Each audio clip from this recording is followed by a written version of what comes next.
আসসালামু আলাইকুম ভিউয়ার্স, আপনারা সকলে কেমন আছেন? আশা করি ভালো আছেন। আজ আপনাদের সঙ্গে পাস্তার রেসিপি শেয়ার করব। আজ এগ পাস্তা বানিয়ে দেখাবো আপনাদেরকে।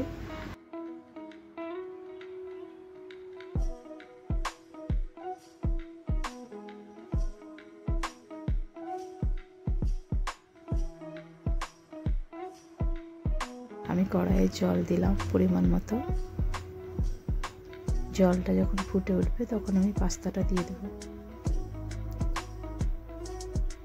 পাস্তাটা ভালোভাবে নেড়ে চেড়ে আমি ওটা ঢাকনা দিয়ে ঢেকে রেখে দিচ্ছি সেদ্ধ হওয়ার জন্য।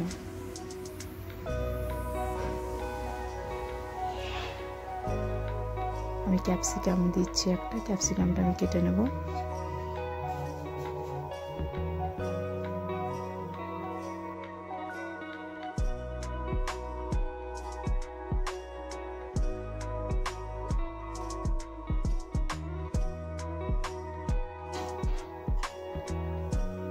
আমি ক্যাপসিকামটা কুচি কুচি করে কেটে নেব।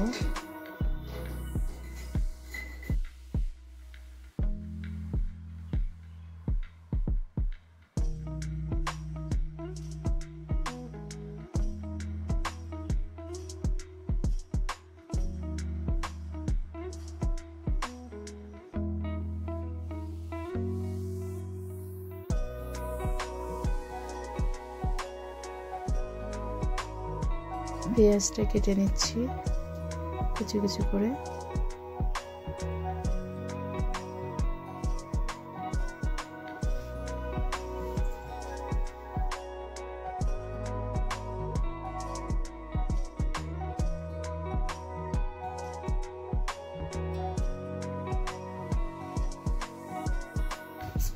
আর পেঁয়াজটা কাটা হয়ে গেছে, আমি এবার কাঁচা লঙ্কাটা কেটে নেব।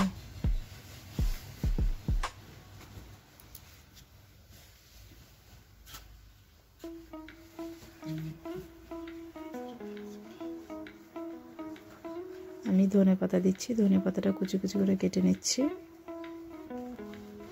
পাস্তাটা সেদ্ধ হয়ে গেছে, আমি ওটা নামিয়ে নিচ্ছি।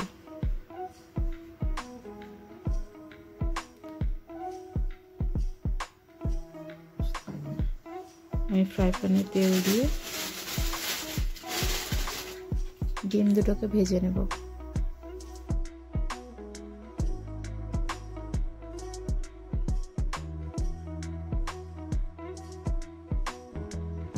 হালকা লবণ দিলাম।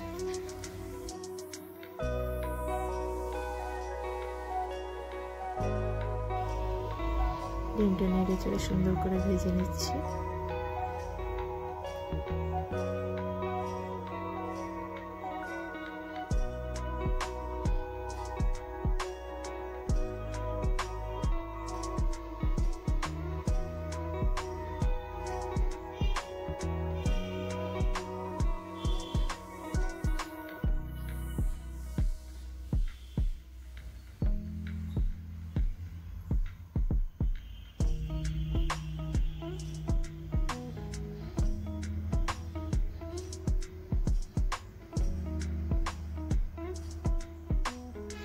ডিমটা আমার মোটামুটি ভাজা হয়ে গেছে।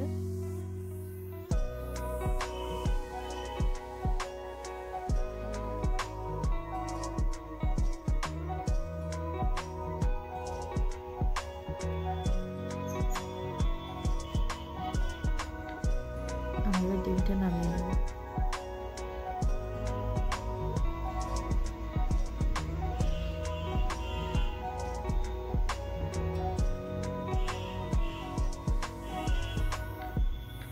ওই কড়াইয়ে আমি আরেকটু তেল দিয়ে দিলাম।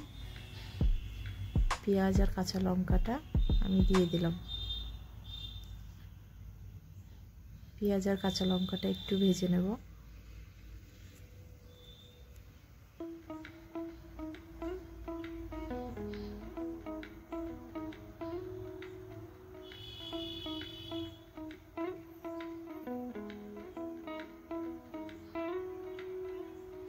হালকা করে পেঁয়াজ আর কাঁচা লঙ্কাটা একটু ভাজা হয়ে গেলে আমি ওতে ক্যাপসিকামটা দিয়ে দেবো।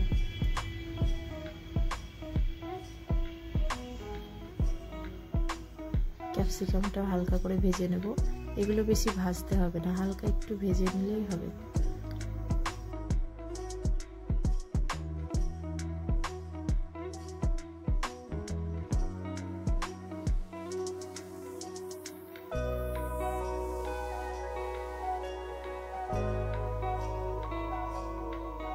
আমার একটু ক্যামেরার প্রবলেমের কারণে আমি ওটা দেখাতে পারিনি, ভিডিওটা কেটে গেছে।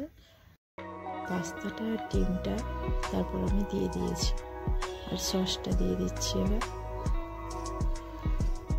একটু সস দিয়ে দিলাম, নাড়াচাড়া করে নেব সস দিয়ে।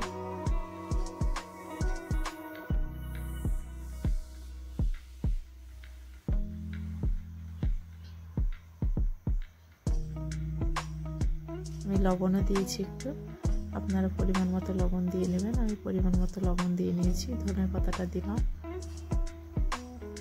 মানে আমার ক্যামেরা প্রবলেমের জন্য আমি ওটা দেখাতে পারিনি, বন্ধ হয়ে গেছিল ওটা। আবার একটু সয়া সস, একটু চিলি সস আমি দিয়ে দিচ্ছি।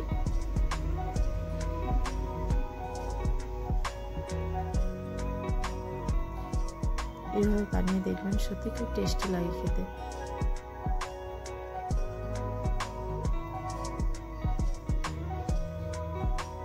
আমি সসটা একটু বেশি পছন্দ করি বলে আর একটু সস দিয়ে দিলাম।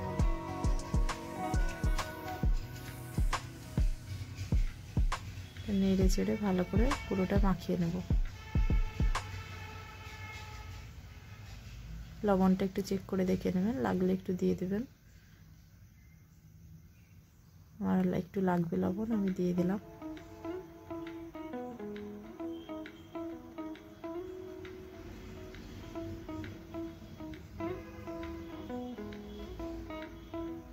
আমার পাস্তাটা রেডি হয়ে গেছে। দেখুন পাস্তাটা কত সুন্দর হয়েছে। আজকের রেসিপিটি আপনাদের ভালো লাগলে আমার চ্যানেলটিকে সাবস্ক্রাইব করবেন আরও নিত্য নতুন রেসিপি পাওয়ার জন্য, এবং একটি লাইক করে দিন এবং বন্ধুদের মাঝে শেয়ার করে দেবেন। ভালো থাকুন, সুস্থ থাকুন। আল্লাহ হাফেজ।